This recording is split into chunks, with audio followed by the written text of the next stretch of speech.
O'tgan safargi videoyimizda bozor eshiklari va akbarli eshiklarini og'irliklarini o'lchab ko'rgan edik. Bu safar esa chidamliligini o'lchaymiz. Birinchi testimizni bozorni arzon eshiklaridan boshlaymiz.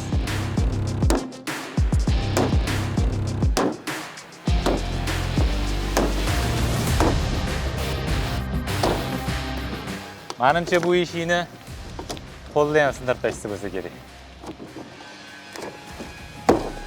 Endi bo'lsa akbarli eshiklarini chidamliligini tekshiramiz.